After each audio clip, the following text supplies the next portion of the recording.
Bon alors, c'est quoi le sujet de la vidéo? Ça va parler de grosses pompes qui débitent. Ah, dommage. Comment ça, dommage? Bah, j'aurais préféré que ça parle de grosses qui pompent des bites. Générique.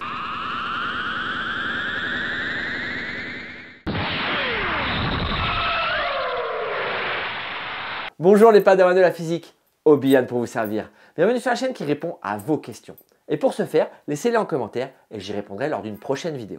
Aujourd'hui, on répond à Lemoche 182 et on voit pourquoi on ne peut pas pomper à plus de 10 mètres de haut. Titre: oh, ça va être long cette vidéo. Bon bah, pour commencer à répondre à cette question, on va déjà définir ce que c'est la pression. La pression d'un fluide pour être précis. Pour bien comprendre ce que c'est, on va imaginer qu'on enferme de l'air dans une boîte bien fermée, bien étanche. L'air, c'est pas du vide. Sans déconner. C'est composé de plein de différentes molécules. Et donc si on regarde de quoi est composé l'air, il y a 21% de dioxygène, 78% de diazote et 1% de reste de quelques gaz, genre du CO2, donc dioxyde de carbone, ou même de la vapeur d'eau par exemple. Et si je reprends ma boîte de tout à l'heure, vous savez celle où j'ai enfermé de l'air à l'intérieur, et que je prends un zoom assez puissant pour aller voir à l'échelle atomique. Je vais donc voir les différentes molécules se balader dans cette boîte. On voit qu'il y a plein de mouvements et que toutes les molécules tapent un coup une paroi, se déplacent dans un autre sens, tapent une autre paroi, etc. etc. C'est du gaz, ça bouge quoi. Et le fait que les molécules d'un gaz bougent en permanence, on l'a déjà vu dans d'autres vidéos auparavant. Si vous vous rappelez pas pourquoi, c'est dû à l'agitation thermique. En français dans le texte, qu'est-ce que ça veut dire? Ça veut dire que plus je chauffe un gaz,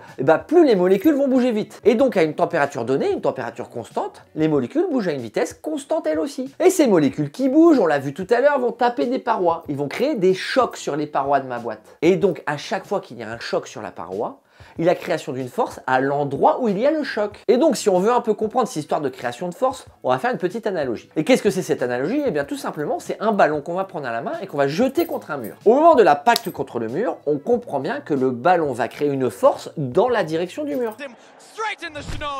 Et bien, c'est pareil, les molécules qui sont présentes dans la boîte. À chaque fois qu'il y aura un choc contre la paroi, il y aura donc bien une création d'une force. Et donc, si je regarde ma paroi, il va donc y avoir une création de plein de forces à chaque impact d'une des molécules contre cette paroi. Et si je prends une surface précise sur cette paroi, disons 1 cm², et bien vu que l'agitation thermique, on l'a dit tout à l'heure, est constante, la force moyenne sur ce centimètre carré va être elle aussi constante. Et donc l'application d'une force sur une surface, c'est la définition de ce qu'est la pression. L'unité de la pression, c'est le pascal. Et 1 pascal, c'est égal à 1 newton par mètre carré. Et si on revient à ma boîte de tout à l'heure, on a dit que la pression à l'intérieur était constante. Parce que l'agitation thermique était constante, car la température était constante. Et donc, si vous avez bien compris tout ce que je vous ai expliqué auparavant, vous comprenez pourquoi, dans un milieu fermé, lorsque j'augmente la température, la pression augmente également. Effectivement, l'augmentation de température va augmenter l'agitation thermique des molécules de l'air, ce qui fait qu'elles vont se déplacer plus vite, donc il va y avoir plus de chocs sur mes parois, donc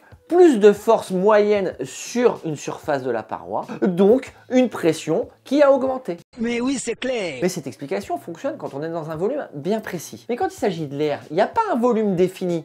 L'air, il y en a partout. Alors comment expliquer la pression atmosphérique? Eh bien reprenons ce qu'on a dit tout à l'heure, c'est-à-dire qu'une pression, c'est une force divisée par une surface. L'unité de la force, on a dit que c'était le newton. Or cette unité, le newton, vous en avez certainement entendu parler à l'école. Au moins une fois quand on vous a parlé de poids. Pas de masse, hein, de poids. On vous a certainement expliqué que le poids était égal à la masse multipliée par g, l'accélération de la pesanteur. Donc quelque chose qui a une masse va créer une force. Or l'air qui compose l'atmosphère a bien une masse. Et ouais, l'atmosphère mesure 100 km de haut. Et donc maintenant, ce que je vais vous demander, c'est d'imaginer une colonne d'air qui va d'une surface au sol d'1 mètre carré au niveau de la mer jusqu'à tout en haut dans l'espace. Donc en gros, une colonne qui mesure 100 km de haut. Et bien à l'intérieur de cette colonne, on aurait environ 1000 kg d'air. Ce n'est pas rien, hein? Et si je multiplie cette masse par l'accélération de la pesanteur, on se retrouve avec 100 000 newtons. Oui, parce que G égale 9,81.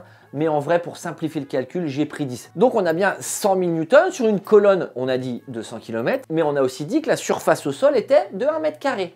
On se retrouve donc avec 100 000 newtons par mètre carré. On a donc 100 000 pascals. C'est à peu près la valeur de la pression atmosphérique. Oh ben ça tombe bien alors. D'ailleurs, si vous n'êtes pas familier avec le pascal, vous avez peut-être entendu à la météo que quand on parle de pression atmosphérique, on parle d'hectopascal. Bon, c'est la même chose, c'est juste qu'on va décaler le zéro. C'est-à-dire que, en fait, 1 hectopascal, c'est égal à 100 pascal. Donc la pression atmosphérique de 100 000 pascal, c'est égal à 1000 hectopascal. Bon, en vrai, l'unité du pascal, on l'utilise surtout en physique, parce que c'est l'unité du système international. Cependant, dans la vie de tous les jours et en industrie, on va plutôt employer le bar. Et donc en gros, notre pression atmosphérique, c'est environ d'1 bar. Et donc si vous avez bien compris, on a dit d'une colonne d'air qui fait 100 km de haut, faisait 100 000 pascal, 1 bar. Mais est-ce que ça marche pas avec d'autres fluides? Eh bien si, ça marche aussi avec les autres fluides. Par exemple, une colonne de 10 mètres d'eau, c'est égal aussi à 1 bar. Et donc là, on commence à parler de hauteur d'eau, donc on voit bien qu'on s'approche de la réponse à la question initiale. Sauf que, avant d'arriver vraiment à notre réponse, il va falloir qu'on parle de pompe. J'adore. Et donc, pour comprendre comment fonctionne une pompe, on va faire une analogie avec un objet que tout le monde a déjà utilisé au moins une fois dans sa vie. Une paille. Et bien sûr, cette paille, on l'a tous mis dans un verre d'eau. Et on a réussi à faire passer l'eau du verre vers notre bouche. Mais par quel phénomène c'est arrivé? Et bien tout simplement, prenons notre système verre-paille au repos. Si on regarde, l'eau dans le verre est au même niveau que l'eau dans la paille. C'est tout à fait normal, parce que nous avons une pression atmosphérique au niveau de l'eau dans le verre d'eau, et aussi au niveau de l'eau dans la paille. On est à ce qu'on dit à équipression. Sauf que pour mettre en mouvement l'eau, il va falloir avec notre bouche aspirer. Je fais bien l'aspiration.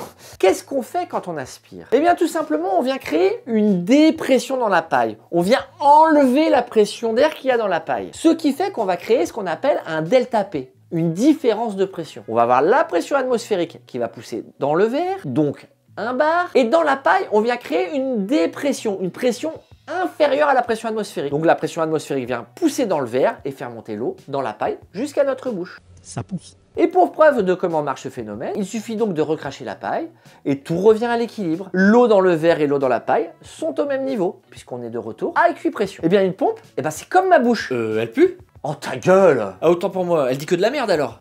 Mais non, elle va créer une dépression. Et oui, elle va créer une dépression pour pouvoir pomper l'eau et la déplacer. Comme la paille, ça marche pareil. Et la question, ça va être, est-ce qu'il y a une limite à la dépression qu'une pompe peut créer? Bah ouais, logique. Et quelle pourrait être cette limite d'après vous? Eh bien, reprenons à ce qu'on a dit au début. On a dit tout à l'heure que la pression atmosphérique était due à quoi? C'était dû aux différentes molécules qu'il y a dans l'air. Si je pouvais créer un vide complet, c'est-à-dire que j'enlevais tout l'air, à quelle pression serons-nous? Normalement, ça semble logique, on sera à 0 bar. Il n'y aura plus de pression puisqu'il y a de vide. Eh oui, la pression atmosphérique est de 1 bar, on enlève tout l'air, on est à 0 bar. En gros, pour faire simple, on ne peut pas être plus vite que le vide. Donc la limite de dépression possible, c'est 1 bar. Et tout à l'heure, qu'est-ce qu'on a dit? 1 bar, c'est égal à quoi? 1 bar, c'est égal à 10 mètres d'eau. Donc une pompe toute seule ne pourra jamais pomper au-delà de 10 mètres d'eau, parce qu'elle ne pourra pas créer la dépression nécessaire pour soulever la colonne d'eau et pour pouvoir la mettre en déplacement. Donc 10 mètres d'eau à pomper, c'est la limite physique indépassable. On ne peut pas pomper au-delà de 10 mètres d'eau avec une seule pompe. Mais au final, je vais vous dire que c'est moins que 10 mètres. Et là, normalement, vous devez me demander pourquoi? Bien tout simplement parce que mon raisonnement était un peu faux. J'ai simplifié énormément la chose pour que ça soit compréhensible. J'ai pris l'eau comme si c'était un liquide parfait, qui ne changeait jamais d'état, qui restait liquide, peu importe les conditions. Sauf que si vous suivez mes vidéos, vous savez que ce n'est pas vrai. Il y a des conditions de pression et de température qui font changer d'état la matière. Bon, ça faisait longtemps que je l'avais pas sorti. Ma bite. Mais non, la courbe de saturation de l'eau. Bon, pour les fidèles, vous savez déjà comment ça marche. Je l'ai expliqué en long, en large et en travers ici. Mais pour les nouveaux arrivants, je vais la réexpliquer rapidement. En ordonnée, on a la pression et en abscisse, on a la température. Au-dessus de la courbe, l'eau est dans son état liquide et en dessous de la courbe, l'eau est sous son état gazeux. C'est de la vapeur d'eau si vous voulez. Et quand on est sur la courbe, on est en changement d'état. On passe soit de liquide à gazeux, soit de gazeux à liquide. On va prendre un point température-pression qui se situe au-dessus de la courbe de saturation. On est donc en eau liquide. Ce point température-pression, on va dire qu'il équivaut à une hauteur d'eau à laquelle je veux pomper. Comme je l'ai dit tout à l'heure, quand on démarre la pompe, elle va créer donc une dépression. Cette dépression ne va rien changer à la température de l'eau. Donc la température va être constante. Mais la pression, elle va diminuer. Donc le point va descendre à la verticale. Si la dépression qui est créée est suffisante pour mettre en mouvement l'eau et n'atteint pas la courbe de saturation, je reste en eau tout le long. Je n'ai donc pas de problème. Par contre, si je crée une dépression trop importante, le point va descendre jusqu'à arriver à la courbe de saturation. Il va donc y avoir création de petites bulles de vapeur au niveau du mon tuyau, voire même au niveau de ma pompe. Et ça, c'est un vrai problème. C'est ce qu'on appelle la cavitation. Et ce phénomène, on veut à tout prix l'éviter. Pourquoi? Parce que quand les bulles arrivent en contact soit de la canalisation, soit du rouet de la pompe, soit au niveau de la volute de la pompe, il va y avoir de l'arrachement de matière. On va donc dégrader notre pompe, dégrader notre tuyau, au risque que l'installation soit une inutilisable au bout d'un moment. Donc la cavitation, c'est hors de question. Voici à quoi ça ressemble les pompes qui ont subi de la cavitation. C'est pas joli, hein. Et donc les 10 mètres que je vous ai présentés tout à l'heure comme la limite qu'on ne pouvait pas dépasser, c'était sous condition qu'il n'y avait pas de création de bulles de vapeur. Et donc la réalité physique, c'est que c'est pas 10 mètres en fait. On peut pas pomper au-delà de 7-8 mètres. Sinon, on va avoir cette cavitation qui va être créée due à la dépression créée par la pompe. Et donc, vu qu'on veut éviter cette cavitation, on ne peut pas créer trop de dépression avec notre pompe. Bon, bien sûr, hein, on s'affole pas, c'est très simplifié, le but est de comprendre les choses. Par contre, si vous voulez approfondir le sujet, je vous mets dans la description différentes vidéos qui vont vous permettre d'approfondir les sujets que j'ai abordés. Et si la vidéo vous a plu, bah, vous savez ce qu'il vous reste à faire. Un petit like, un abonnement. On n'oublie pas la cloche si on veut rater aucune des prochaines vidéos. C'était Obian qui vous dit que la science soit avec vous.